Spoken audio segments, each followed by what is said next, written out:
RDC Esporte, oferecimento CERS, 50 anos, uma história de infinitas oportunidades. Olá, muito bom dia, muito boa tarde para você que está nos acompanhando aqui na RDC TV, pelos canais 24 e 524 da Claro Net TV, pelo Facebook, pelo YouTube, pelo Twitter e também pelo site rdctv.com.br. Um formato muito diferente, bem distinto do habitual. Saímos do estúdio na semana passada e estamos no estilo home office, assim como todo mundo tinha que estar, né, pessoal? Hoje o programa comigo, Guilherme Paz. Olá, Vitória Caroline. Olá, Guilherme Ribeiro e a todos que participam, todos que nos assistem. Tudo bem, Guilherme? Bom dia, boa tarde. Tudo bem. Também com o nosso querido e verdadeiro Ribeiro Neto e suas verdades agora do mundo, né, Ribeiro? Da bola só depois que voltar ao normal. Eu diria que são as verdades da vida. É isso. Hoje eu quero romantizar algumas músicas também lá no final do programa, hein, Ribeiro? E uma honra receber você também, doutora Luciane Carniel, médica psiquiatra, né? Tem consultório, clínica privada, 22 anos. Tudo bem? Tudo bem. Muito obrigada pelo convite. Boa tarde já, eu acho, a todos. Eu vou no bom dia também, boa tarde para algum. Vamos ver quem almoçou, não almoçou. Essa rotina de todo mundo está bem distinta.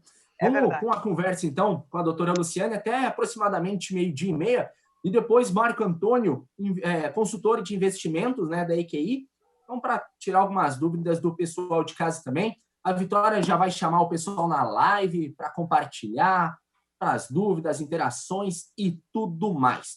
Mas, para começar esse programa, vamos saber um pouquinho das notícias do dia, né, Vi? Isso mesmo, Guilherme. Então, nessa madrugada de quarta-feira foi confirmada a primeira morte por coronavírus aqui em Porto Alegre. Foi uma senhora de 91 anos, ela estava internada na UTI do Hospital Moinhos de Vento, ela já estava em estado grave e acabou falecendo, infelizmente, né, essa primeira vítima, uma idosa. E lembrando, né, a gente disse também sobre o decreto do Marquesan em Porto Alegre voltado aos idosos, que todo idoso, toda pessoa que tiver mais de 60 anos só pode sair para a rua se for para ir no mercado, na farmácia, atendimento médico, hospitalar, vacinação. E também a prefeitura divulgou ontem, se caso encontrar algum idoso na rua sem identificação e sem uma justificativa plausível, vai ganhar uma multa de R$ 417. Isso tudo em função para combater o coronavírus, já que são o maior grupo de risco. E também no Twitter do prefeito Marquesan, ele falou que tem 8 pacientes internados na UTI e outros 26 com suspensas que seguem tratamento intensivo, Gui. É isso mesmo. Números e números, doutora, que teu trabalho está sendo muito eficiente, era muito eficiente, daqui para frente acho que, vamos dizer assim, teus pacientes vão crescer bastante, porque o mundo está um pouquinho de cabeça para baixo, né? Pois é verdade. Eu acho que a gente vive uma espécie de situação semelhante a uma guerra, né? Em que provavelmente nós nunca, nos próximos anos, uma situação como essa, esperamos que não se repita, né? E quando tu diz assim que os meus pacientes vão aumentar, talvez sim, isso é uma probabilidade grande, porque essas situações elas podem gerar traumas, né? Em função dos prejuízos que as pessoas podem ter nesses momentos, né? Então a gente tem o principal prejuízo, sem dúvida, é a perda de algum ente querido, né? Uma pessoa que possa fazer falta para a nossa família, né? E que seja, enfim, um afeto importante, e isso, sem dúvida, é uma situação traumática das mais fundamentais na nossa existência e que pode produzir depressão, que pode produzir, então, um trauma que vai demandar no presente e no futuro atenção. É muito semelhante, assim, o que a gente está vivendo ao que aconteceu, por exemplo, em 11 de setembro, nos Estados Unidos, para aquelas pessoas que estavam lá ao redor porque a gente assistia tudo pela televisão, né? A gente teve prejuízo econômico, em parte, né? Também teve queda na bolsa e tal, mas era uma coisa ainda para nós aqui, né? Não para quem estava lá nos Estados Unidos. Para quem estava lá nos Estados Unidos, naquela época, provavelmente é como para nós hoje, porque hoje o mundo todo está nessa situação, né? Não é uma ameaça que ela é, então, de vida, é uma ameaça por todos os lados, né? Para a nossa saúde e também economicamente, né? As pessoas têm muita preocupação do que será do nosso país e em outros países também depois disso tudo. Ô, doutora, eu tenho uma questão para a senhora e juro para vocês que não é galhofa, tá? Porque eu também estou em confinamento e até disse na segunda-feira, acho, né? Olha, bateu um estresse aqui em casa, porque é tanta informação, as TVs, rádios só falam nisso, o que é muito importante para a gente ter que se manter informado. Mas chega a um ponto que parece que vira um fio. Então as pessoas estão meio que completamente loucas com isso aí. Fora isso, tem uma outra coisa, e aí entra a galhofa, que não é galhofa. E não é brincadeira, embora pareça ser. Esse convívio diário não pode produzir também sequelas nas relações das pessoas, porque é impressionante, né? Tu conviver 24 horas por dia, a gente não está acostumado com isso. Então, é um negócio doido isso, doutor. Isso é bem psicológico, né? Sim, tanto que ontem eu estava lendo que na China agora, que as pessoas, então, a China passou já vamos dizer, pelo mais grosso de estudo, eles estão retomando devagar, não sei até quando, enfim, mas aparentemente algumas coisas estão voltando ao normal, e o número de divórcios aumentou, eu não sei se vocês viram isso, aumentou muito o número de divórcios da China, porque as pessoas não estavam acostumadas a conviver tão de perto. Ontem eu ainda comentava com uma amiga, que também é psiquiatra, ela me perguntou, e aí, como é que tá? E a gente comentando o quanto é uma situação que a gente nunca tinha vivido, de estar a família toda, eu e ela trabalhando, porque a gente, no final das contas, a gente está atendendo as pessoas online, coisa que também a gente nunca imaginou, né? Não que a gente não tenha feito algum atendimento ao longo da nossa vida profissional por essa via, mas não assim como está acontecendo agora, e que a gente precisa dar conta de todos os nossos pacientes e, às vezes, amigos e família que estão muito angustiados, né? Então, a gente tem a sorte, depois eu vou falar sobre isso, né? Por que eu acho que a gente que está ocupado, a gente ainda consegue ter uma preservação maior, talvez, da nossa saúde mental, entende? Porque a gente mantém uma rotina, né? Mas para aquelas pessoas, e isso vai nos preservando dentro da casa, né? Cada um lá no seu nicho, as crianças, quem tem criança estudando, porque muitas escolas, felizmente, estão fazendo isso, estão enviando atividades, o que para os pais também às vezes é uma loucura, porque os pais não estão acostumados a serem professores dos filhos, então isso pode gerar estresse também. Por outro lado, tem a coisa positiva disso tudo. A gente pode... É impressionante como tudo na vida, né? Tem um lado negativo e positivo. Pensar no lado positivo diante dessa crise parece maluco, né? Mas a gente precisa dar um sentido, dar um significado, né? E a gente consegue enxergar, inclusive, qual seria. Mas, doutora, eu lamento isso, eu digo isso com profunda tristeza, né? Eu não acho que o ser humano tenha capacidade intelectual para poder discernir. Eu digo a maioria, né? Raras pessoas como a senhora, por exemplo. Né? Eu acho que eu tenho, humildemente, né? Mas... Tu tem, Ribeiro? Acho, né? Às vezes eu falo muita bobagem. Aliás, eu cometi a besteira de responder um Twitter hoje de manhã sobre falava de política. Meu Deus do céu, né? Porque a polarização desse país ela é inacreditável, né? Então é um negócio impressionante. Estou tomando pau e ao mesmo tempo estou sendo um negócio louco. Eu não vou fazer mais, a gente não tinha que me meter nisso aí. Bom, é que, claro, né? Não tem nada para fazer, vai para o Twitter. Né? Nós estamos sendo governados pelo Twitter. Doutora, qual é, pela sua experiência, o que será pior? A pressão psicológica que estamos vivendo em função da doença ou da perspectiva provável ou não de ter um familiar atingido por isso? ou logo depois, quando, por exemplo, o dia 31 chegar, ou dia 5 chegar, e não entrar o dinheiro? Hã? Ou se daqui a pouco... Porque, veja bem, não estou falando de política, não vou me meter. Eu estou falando dos dois lados da questão. Acho que está certo, temos que se isolar. Mas também eu não vou tapar os olhos para o que vem pela frente. E aí, doutora, a senhora vai ter muito trabalho aí durante bastante tempo, viu? Tá, é uma pergunta muito difícil de responder, mas deixa eu tentar te explicar uma coisa. E eu vou explicar dando um exemplo. Na Rússia, não sei se vocês ouviram, se vocês leram alguma coisa a respeito, eu tenho acompanhado pela CNN Internacional, é interessante tu ver o que ocorre nos outros países, porque aí a gente aprende com eles para se prevenir, né?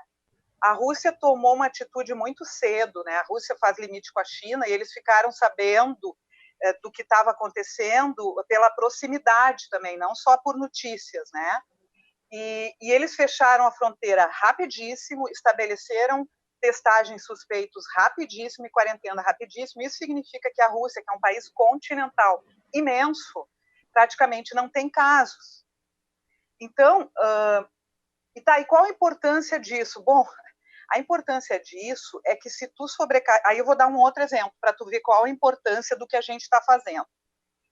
O Irã é um país que hoje tem uma morte a cada 10 minutos. Por quê? Porque no Irã, em função da cultura religiosa, eles vão para os templos e eles, primeiro que tem uma dificuldade de acreditar nas coisas que acontecem no Ocidente, por toda essa questão cultural que a gente sabe, e porque eles são muito religiosos. E ali, nos templos, a proliferação viral é terrível.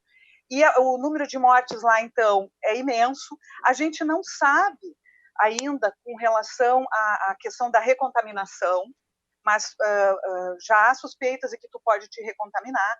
E se o sistema de saúde não dá conta, exponencialmente olhando para o futuro, daqui a pouco a gente vai ter uma situação tipo a peste mesmo, muitas e muitas e muitas mortes, entende? Bom, isso é um quadro que eu queria utilizar para explicar por que é necessário fazer esse isolamento, e, obviamente, se a gente conseguir, nós não vamos conseguir fazer que nem a Rússia, porque nenhum país conseguiu fazer que nem a Rússia, a Singapura conseguiu, controlou de outras formas, mas, enfim, se a gente controla a velocidade, a gente vai dando tempo para o sistema de saúde e dando conta, e aí a gente não tem uma situação caótica no sistema de saúde, o que permite a gente devagarzinho começar a fazer um movimento de retomar nossas vidas. Entende? Bom, tá, eu sei que isso não é pergunta para psiquiatra, né? Aqui quem está falando é a médica. É a pessoa, pessoal, mas a pessoa interessada, exato, não é nem a médica, é a pessoa interessada. Mas com relação à tua pergunta, assim, eu tenho certeza que a gente vai conseguir, em todos os lugares do mundo, nós vamos conseguir se acertar nesse mecanismo aí de retorno, como será. Obviamente, um país em desenvolvimento talvez vai ter mais prejuízo. Voltando à tua pergunta, eu estou com dificuldade de ficar na tua pergunta, porque eu estou muito preocupada com os meus colegas que estão na linha de frente dos hospitais. Então, eu preciso atentar a população sobre ainda mantermos o isolamento. O isolamento é difícil porque a gente precisa se ocupar. A ocupação, ela dá sentido à nossa vida. Então, muitos de nós que conseguem se ocupar, como vocês estão fazendo, como eu estou fazendo, isso vai aumentando a nossa sobrevida, da nossa sanidade mental. Aqueles que não conseguem se ocupar, seguramente podem ter estresses maiores nesse momento.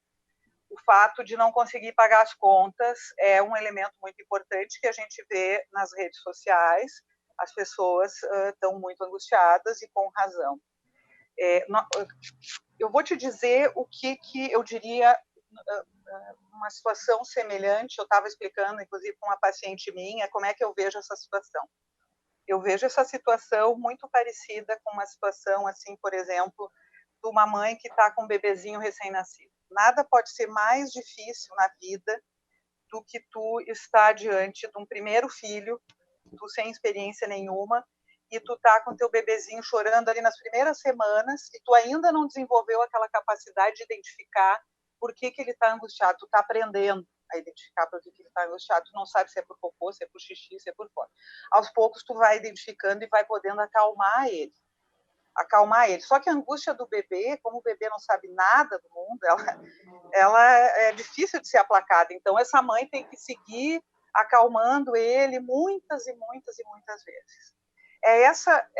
Essa mãe que acalma, ela não precisa ser perfeita, ela vai permitir que depois, lá na vida adulta, nós, como adultos, diante de situações de crise, a gente se acalme e tente pensar que, sim, a gente vai encontrar uma saída. Mesmo que a gente fique pobre, sim, mesmo que a gente fique pobre, se os nossos antepassados conseguiram, eles cruzaram oceanos, por que a gente não vai conseguir também? Tu entende? Eu, inclusive, agora, eu estou que nem vocês, eu também estou pensando nas contas que eu vou ter que pagar, a escola, que é caríssima, das crianças. Aliás, quero dizer, vou fazer denúncia. Os boletos estão chegando mais cedo. Denúncia, viu? Isso aí. Eu diria o seguinte, a senhora é especialista, né? Mas a gente tem um pouco de experiência de vida, né? Quando o filhotinho se encosta em ti, porque o teu bater a tua pulsação lembra a ele a proteção da mãe, diz muito do que o ser vivo precisa de segurança, né? Às vezes até demais, mas precisa de segurança. Né? O que eu acho que nós... Quando é demais, não é segurança.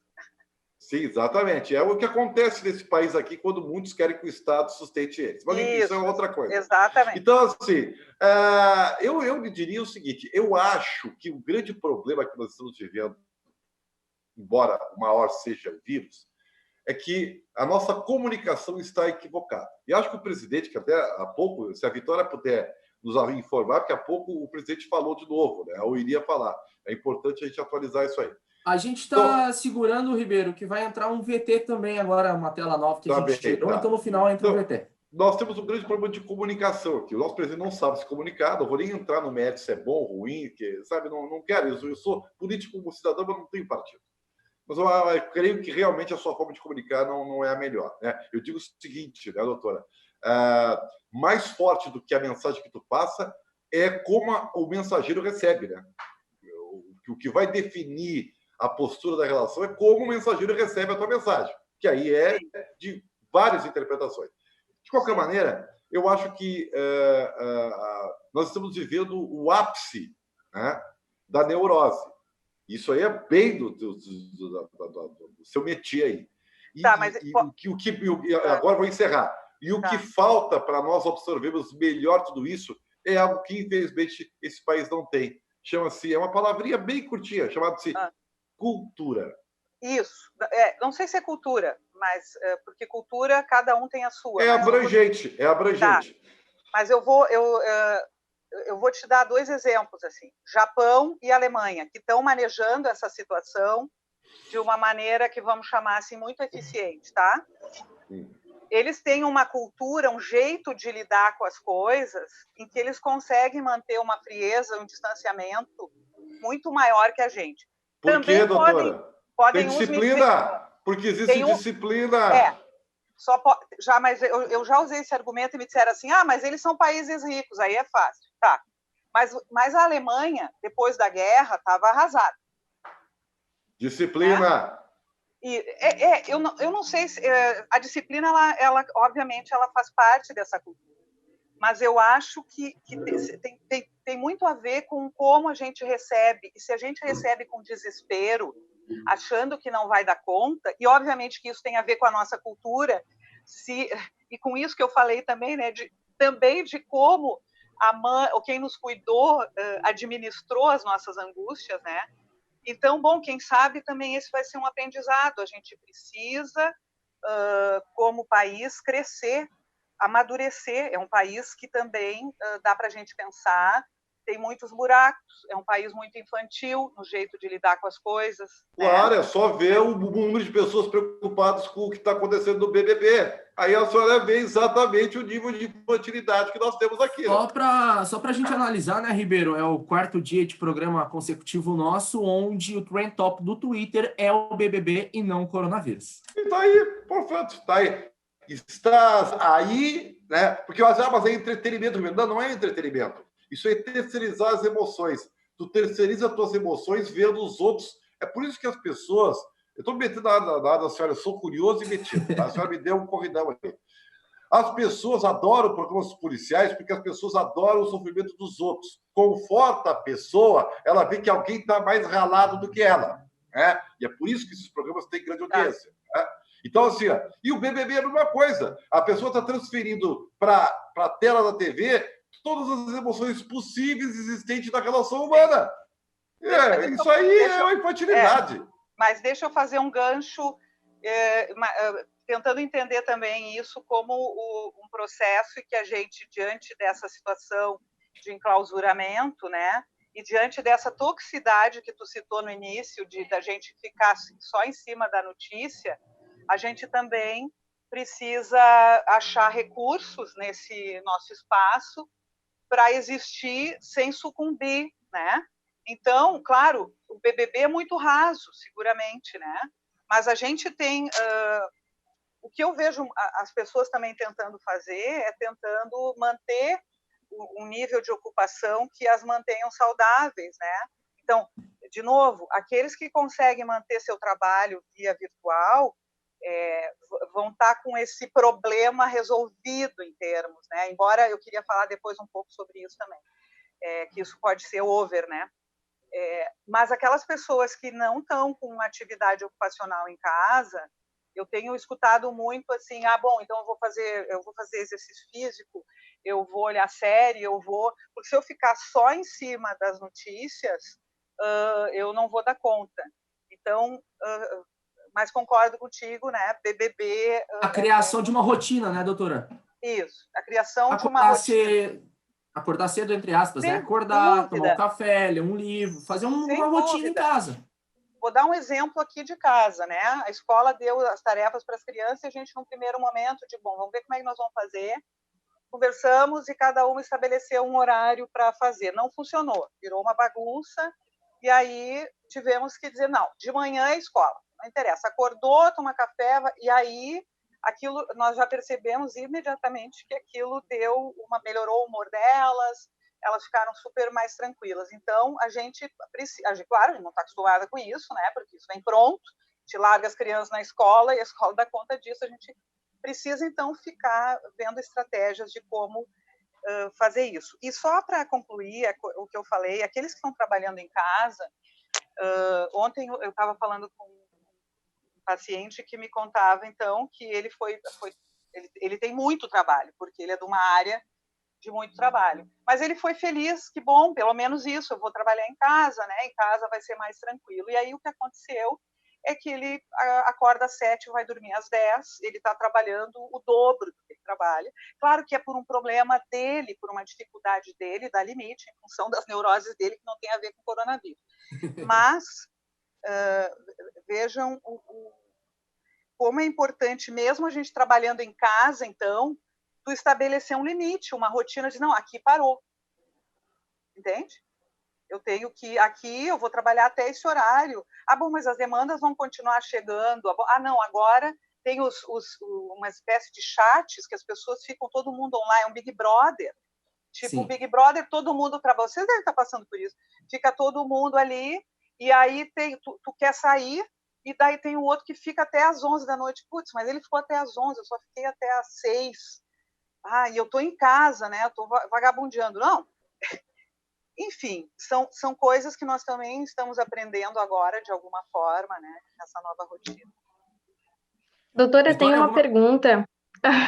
Na mesma hora, mas tenho sim uma pergunta, doutora. Na minha opinião, as pessoas que não têm podem acabar desenvolvendo, mas como tu mesmo falou, existem muitas coisas que podem ser feitas para ocupar esse tempo, de forma pessoal para trabalhar, oportunidades que podem surgir nesse meio tempo, mas para as pessoas que já têm algo estabelecido antes do Covid-19, uma depressão, uma síndrome do pânico, algo do tipo, pode aumentar a gravidade da situação que ela se encontra, em virtude de tudo que anda acontecendo? Pode, dependendo de alguns fatores. Assim. As pessoas que têm, por exemplo, condições graves, né, doenças psiquiátricas mais graves, elas já têm uma vulnerabilidade, vamos dizer assim, porque de alguma forma existe uma ameaça interna, né, uma ameaça interna de questões que são da vida da pessoa e que estão relacionadas com esse problema, com esse transtorno que ela tem, e que ameaçam a vida dela, porque, claro, ela tem sofrimentos e prejuízos em função. Né? A questão é que, quando a gente tem ameaças reais externas, né, elas podem se ligar a essas internas e aumentar as internas. Então, isso pode acontecer realmente. Felizmente, né, essa ferramenta, que é a internet, tem podido ajudar muito, né? Porque, embora a gente não veja fisicamente as pessoas, a gente está em contato, né?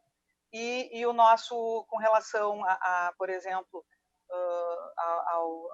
ao Conselho Federal de Medicina, já lançou algumas portarias permitindo, por exemplo, que a gente faça prescrição eletrônica. Claro, é um pouco complexo, a gente está se adaptando ainda para ver como é que vai ser, mas já está havendo uma flexibilidade para a gente, que é profissional, poder ajudar e dar conta. Claro, existem pessoas que não manejam a ferramenta e que vão se encontrar mais vulneráveis nesse momento. Eu não sei se eu respondi totalmente a tua pergunta, mas eu acho que é por aí. Né? Ribeirinho, vamos mais um ciclo de perguntas para a doutora, que a hora passa rápido, hein? Meio-dia e meio já. Eu falei que ia. Doutora, de minha parte, para encerrar também, assim, nesta questão do mundo virtual, como a gente citou a questão do Big Brother, como a gente citou a questão do Twitter, sabe? Que as pessoas vão se ocupar com as emoções de outras, isso no geral. Mas a importância da criação de uma rotina, como a gente já destacou também, mas sem se preocupar tanto com o que acontece na rede social. Porque na rede social, daqui a pouco, tu tá lendo um comentário, uma informação de uma pessoa que não tem relevância, que não é correta a informação, e aquilo começa a bater na cabeça. Nossa, o Zezinho falou isso. A pessoa começa a ficar preocupada. Tem algum conselho para essa questão dessas pessoas? Porque isso está acontecendo muito. A gente vê no grupo de amigos, os prints de conversas de WhatsApp, os prints de fake news. Isso começa a bater na cabeça. Minha avó mesmo veio me mandou um print de uma conversa. Eu falei, não, avó é fake, relaxa. Ela, ufa. Sabe, isso abala muito. Eu acho que isso tem a ver com tudo, mais ou menos, que a gente falou aqui. Primeiro que isso não é exclusivo do tempo coronavírus. Da corona, sim. As pessoas fazem isso, né? Até uma reflexão que frequentemente a gente tem que ter entre nós sobre o tamanho que a gente dá para essas ferramentas, né? E o quanto isso acaba comendo parte das nossas vidas reais, né? Então, é um recurso, vamos dizer assim, que a gente já faz, talvez, para não enfrentar questões nossas que são difíceis, que a gente teria que enfrentar e teria que enxergar, né? E talvez, nesse momento, por tantas interrogações, né, sobre o futuro, é possível que as pessoas estejam usando mais esse recurso ainda como forma de se ocupar, claro, de se ocupar de uma forma não saudável, né? E tu me perguntou um conselho, né? É difícil dar um conselho. Uma pessoa me dizia ontem a respeito disso que haviam aconselhado ela a fazer. Então, era toda uma rotina, muito exercício físico, isso, aquilo, aquele outro, né? E ela é uma pessoa que trabalha, ela é dessa população que tem que estar na linha de frente, mas às vezes ela está em casa. E aí ela pensou, com ela mesma pensou assim, não, mas eu quero agora ficar sem fazer nada, sem me ocupar. Claro, essa pessoa tem um perfil diferente, né? Ela está indo para a rua, ela está indo para situações de risco, né? é diferente dessas pessoas que ficam totalmente isoladas. Para essas pessoas que ficam totalmente em quarentena, né, que só saem eventualmente para comprar, o que eu diria é aproveitar esse espaço para conversar mais com aqueles com quem tem relação, seja pessoalmente, seja virtualmente, e cuidar com a intoxicação sobre o coronavírus, né? Se a gente puder investir mais em afeto, eu tenho visto muita coisa legal também, inclusive eu tenho vivenciado de estar agora mais em contato com pessoas que eu amo e que eu falava pouco, virtualmente, obviamente, mas a gente parece que está com esse sentimento de urgência, né, de estar com quem a gente ama, talvez em função do medo da morte. Enfim, por aí. Doutora, muito obrigado mesmo pela participação, doutora Luciane Carniel. Vamos precisar, todo mundo vai precisar dos serviços dela. Vai ser uma loucura. Obrigada, doutora. Queridos. Obrigada, doutora. Fiquem bem, se cuidem. Tá bem. Tá bom, então. Beijo para ti. Gente, vamos acompanhar agora um pouquinho do que o... Vamos acompanhar agora um pouquinho do que o prefeito Marquesan falou ontem, né? Em suas plataformas digitais. Se der para a produção rolar aí na tela também. Enquanto isso, a gente faz a troca dos convidados.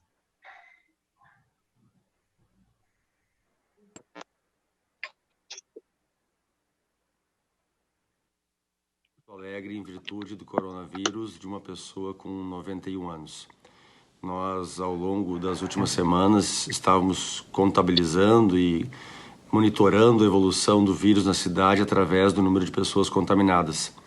Nessa reunião, nós comentávamos que chegamos a um triste patamar onde deveríamos começar a contabilizar a evolução do vírus, já que estamos já na contaminação comunitária pelo número de pessoas na UTI. Nós tínhamos 9 pessoas na UTI confirmadas com o vírus e 26 com suspeita em análise para verificar se estão ou não confirmadas. E então, a partir de hoje, nós temos o primeiro óbito da cidade de Porto Alegre e é mais um número que passa a fazer parte do nosso acompanhamento da evolução do vírus. Que a tristeza dessa primeira morte e da família das pessoas que estão na UTI sirva aqui de referência para os porto-alegrenses, para que eles sigam ainda de forma mais firme e com mais convicção a orientação do isolamento e, muito especialmente, do isolamento daquelas pessoas que têm mais de 60 anos por uma escolha pela vida, pela sua vida. Pela vida, essas frases, palavras do prefeito Nelson Marquesan. Ribeiro, agora estamos com Marco Antônio Garcia Júnior. Marco Antônio fala de Santa Catarina no momento. Estamos com a Vitória Carolina, RDC Sport no estilo home office e também com Ribeiro Neto. O Marco, a gente vai falar um pouquinho da questão financeira. Ele é assessor de investimentos da EQI Investimentos. Olá, Marquinho. Resolve, o áudio não está chegando nessa questão. Só clica ali. Enquanto ele não aparece, deixa eu falar algumas coisas relativas à parte esportiva, tá? que é o nosso métier, na verdade. A Olimpíada de Tóquio, como todos já sabem, foi adiada para o ano que vem. Tá? E eu tenho uma preocupação, inclusive já falei com o Brian a respeito disso, para a gente, a partir de amanhã, tratar também desses temas, né? Já que o programa é RDC Esportes. Como as federações, vamos pegar aqui a nossa aldeia, né? Como as federações estão trabalhando com os atletas a respeito de uma preparação que ela teve um pico para o meio desse ano e que vai ter que ser transferida para a metade do próximo ano. Né? Então, são coisas muito importantes para ser debatida com base nesse adiamento da Olimpíada. Outra, será que existem atletas que, pelo adiamento, não vão poder participar? O futebol é um exemplo disso, né? Jogadores aqui como do Grêmio, Matheus Henrique e Pepe, eles estão fora da Olimpíada, porque a não ser que eles sejam a cota da mais de 23 anos. Porque eles, até nessa questão, né, Ribeiro? Até nessa questão, estava lendo uma reportagem, fiz várias análises de nomes. pessoas que estão cumprindo doping no mundo hoje podem estar liberadas para as Olimpíadas do ano que vem, então, estariam fora agora. Vejam quantas questões, né? Então, é muito interessante a gente aprender também, se informar de como o esporte, que antigamente era dito amador, né? Eu digo outros esportes, né? Esse país se fala mais de futebol, vão trabalhar essa questão do adiamento. Agora, no futebol especificamente, sexta-feira, a federação promete bater o martelo, né? Vamos tentar contato com o Luciano Oxman para ver se ele conversa com a gente amanhã, né? Podemos. A respeito do que vai ser feito com o Campeonato Gaúcho, né? E eu queria dizer ao presidente, que é meu amigo, né? E isso não tem nada a ver com o que eu vou dizer, e o presidente sabe disso, que o gestor ele tem que tomar decisões. E, às vezes, essas decisões... Aliás, normalmente as decisões agradam uns, desagradam outros. Mas ele tem que tomar a decisão. E o presidente vai ter que tomar a decisão. Porque o que se avizinha é que não haverá datas para o Campeonato Gaúcho. E eu acho que o presidente tem a grande oportunidade, porque é um facilitador, que eu vou dizer para vocês. Dar o campeonato ao Caxias é um facilitador porque não mexe com a doença que é a paixão da Grenal. Não vai dar para nenhum dos dois, está resolvido o assunto. Por mais que Inter e Grêmio reclame, não, o Caxias e acabou, pronto, e encerrado o assunto. Tu diz o peso das torcidas em cima do presidente? Claro! Nem Inter nem Grêmio, acabou. Então, se fosse um dos dois do campeão do primeiro turno, seria muito mais difícil o presidente da federação tomar essa atitude. Como foi o Caxias, e que ganhou alguma coisa nesse campeonato, foi o Caxias, então se dá para o Caxias, porque é merecedor. Leva embora. E o Campeonato Gaúcho volta no ano que vem. E isso aí, gente, tem que se aceitar, porque é isso mesmo, entendeu? Ou os clubes não vão precisar prorrogar contratos porque não tem dinheiro para isso. Não tem dinheiro para isso. Os clubes já são falidos. Né? E Inter e Grêmio, que não foram competentes para ganhar o primeiro turno, então que como essa massa azeda e, pelo contrário, demonstrem grandeza.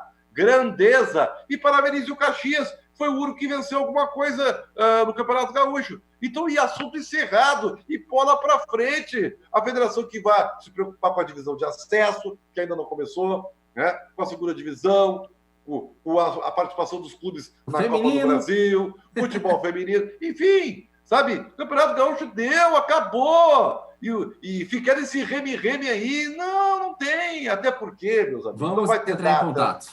É isso aí. Então, é importante a gente saber o que vai acontecer. E uma outra questão, que eu acho que nós temos abordado durante a semana, e aí com o presidente do Sindicato dos Atletas do Futebol, ou algum que represente os clubes. Nós estamos vivendo aí um grande debate que virá por vir. E nós temos que separar, que eu tenho dito há muito tempo, nós temos que saber separar os jogadores de elite, aqueles que ganham 3%. Muito, ou menos hoje em dia, né? Porque tem muito clube dito grande que está aqui, ó, afogado.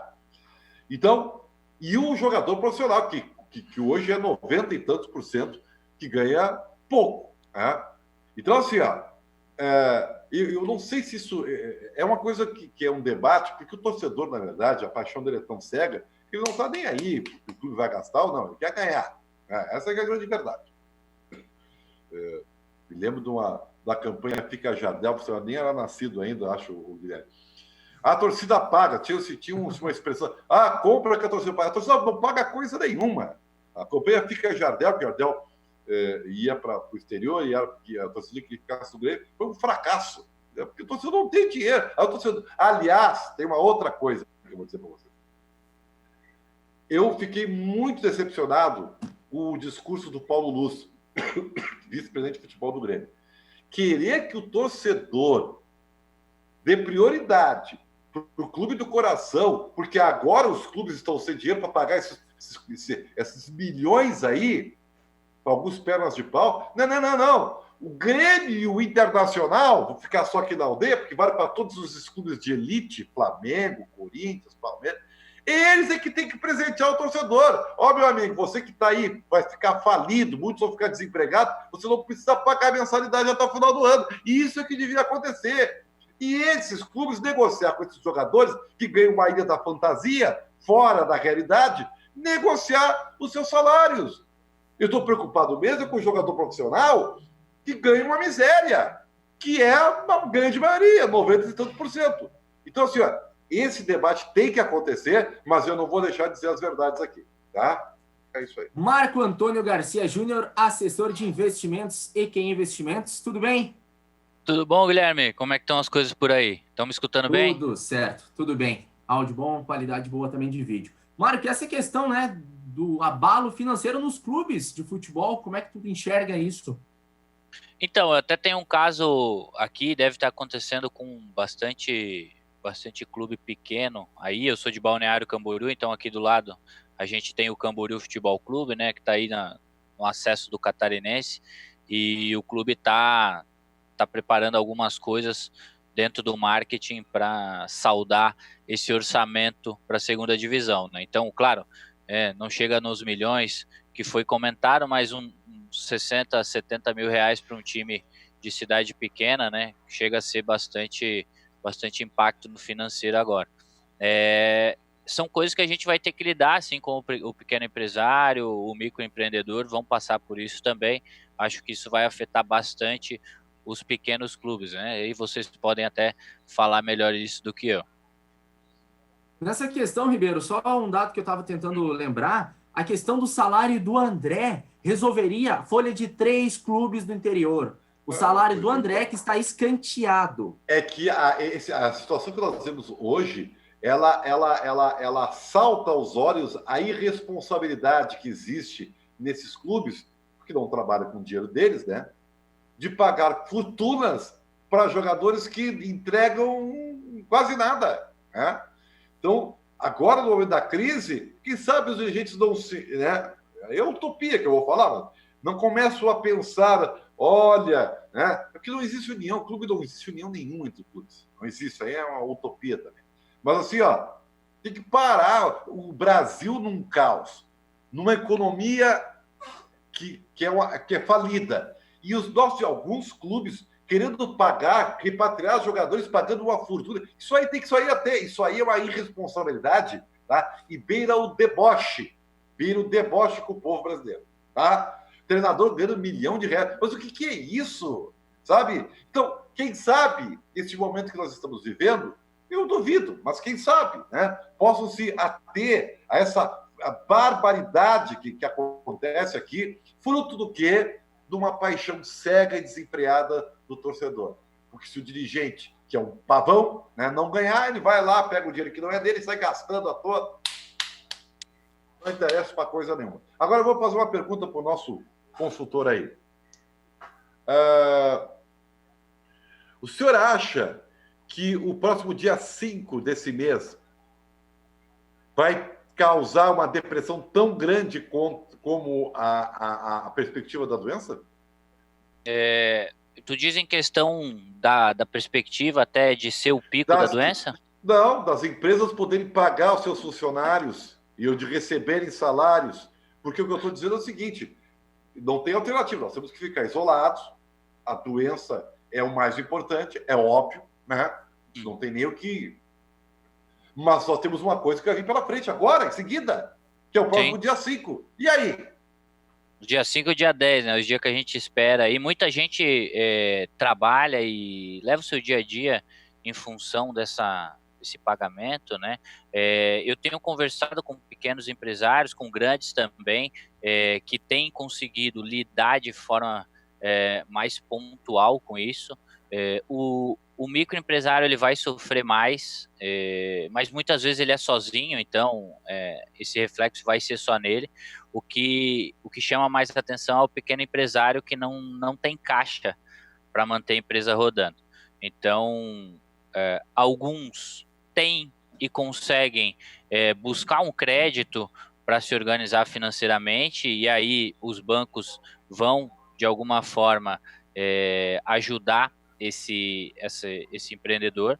Agora, num grande contexto onde a gente tem basicamente aí 90% do empresário brasileiro categorizado como pequeno e microempreendedor, a gente vai ter já no curto prazo um efeito muito grande. E aí sim, um furo muito grande em caixa, a gente vai ter empresário tendo que deixar de ganhar no longo prazo para antecipar agora um fluxo de caixa ou até mesmo um empréstimo para poder saldar esse compromisso, né, que ele tem com o funcionário, mas o impacto ele vem no curto prazo, sim. Muitos desses empresários eles não têm caixa para girar 3 meses num conforto desse.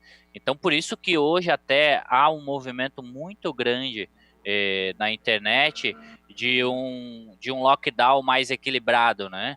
De um lockdown que seja direcionado dependendo da demanda e não só reagindo ao possível baque mais forte. Então, inclusive agora, nessas próximas semanas, a gente vai ver isso com mais força, né?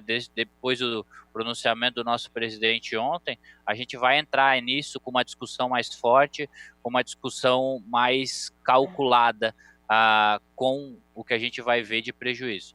Então, sim, no curto prazo a gente já vai sentir agora no dia 5, tem gente que vai conseguir receber e tem gente que não vai, e aí vai ter que ser um acordo ou uma negociação mais pessoal com o patrão e com o funcionário.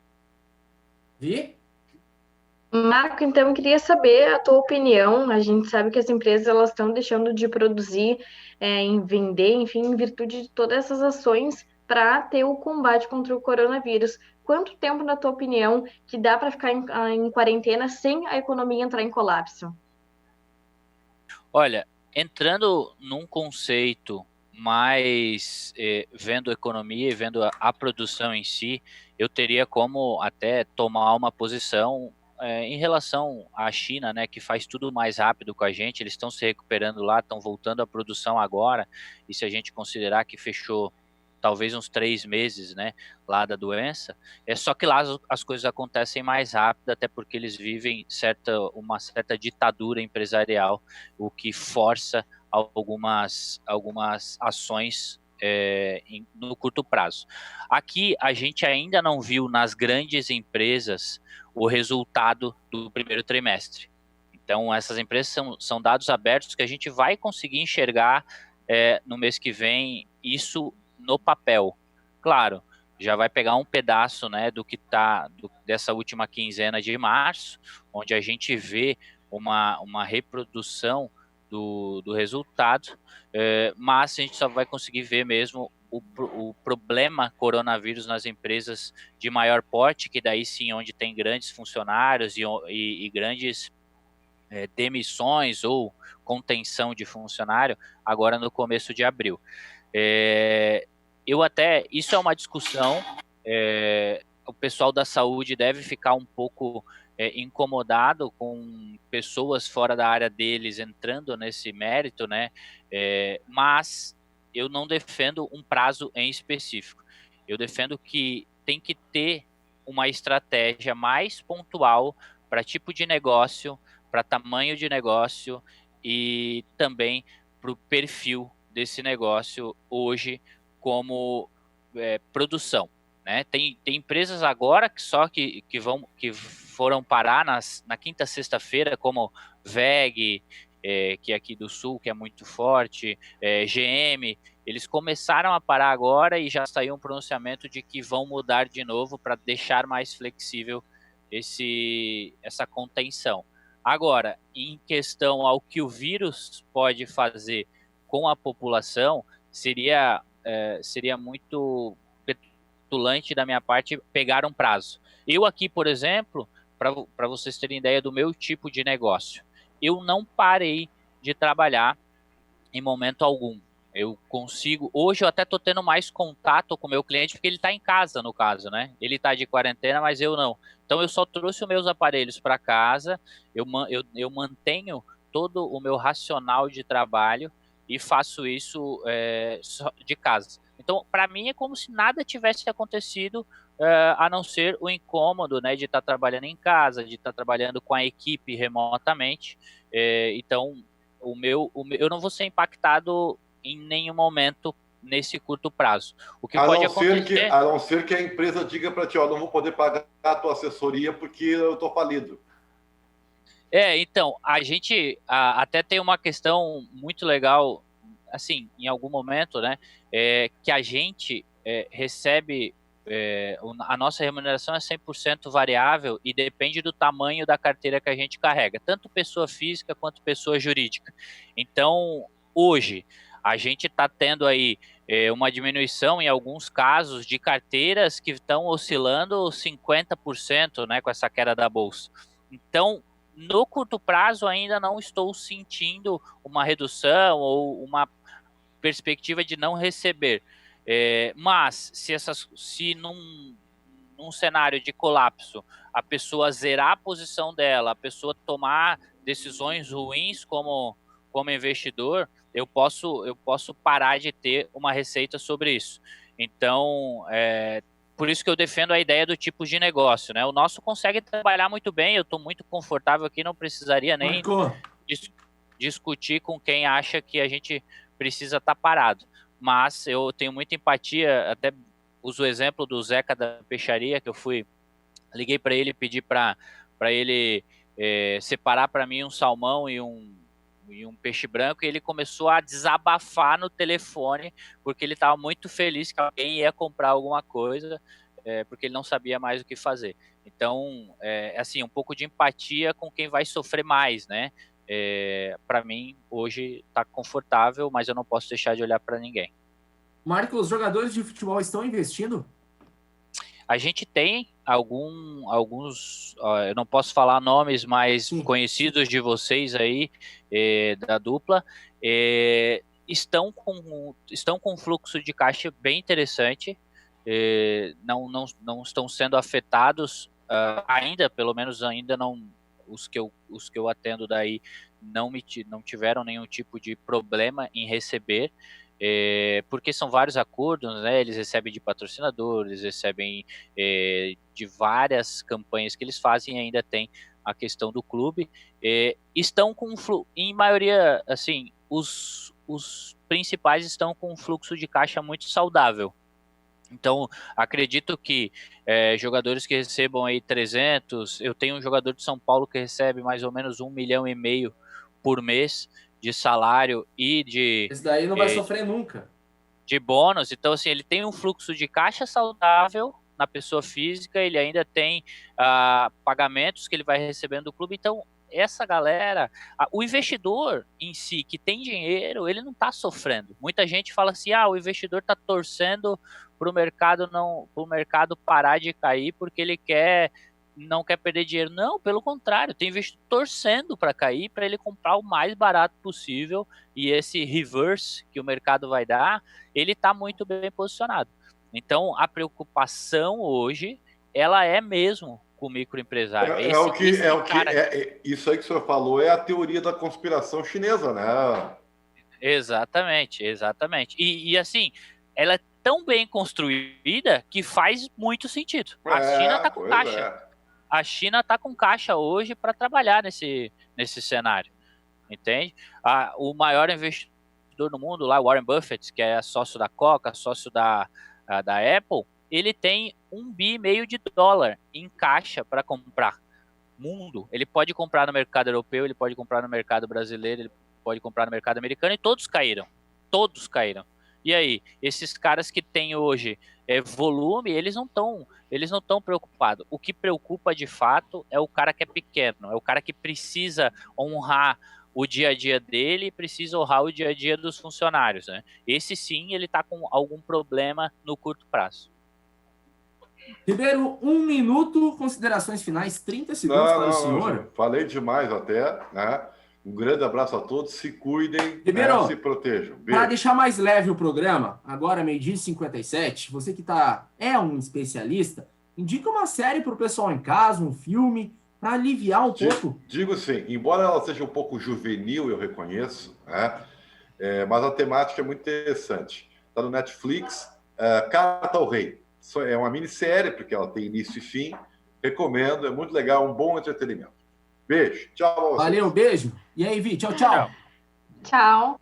Então, eu não vou falar de série, mas eu vou falar de livro, então. Tô lendo O Milagre da Manhã, tô quase terminando ele. Daí, para complementar, eu comprei o diário, que daí tu tem várias tarefas para ir fazendo, então é bem legal. Ainda não comecei, ele tá tudo em Vai branco, fazendo mas aí, então. Vou, é isso aí. Valeu, Marco Antônio Garcia Júnior. Abraço. Valeu, Gui. Se precisar de alguma coisa, a gente está à disposição aí para vocês. Valeu e muito obrigado para você aí de casa que nos acompanhou aqui no RDC Esporte, formato home office, bem distinto. Se quiser assistir os programas anteriores, tem lá no canal do YouTube, no Facebook, no Twitter e no site a programação 100% ao vivo. Um beijo para você, até amanhã.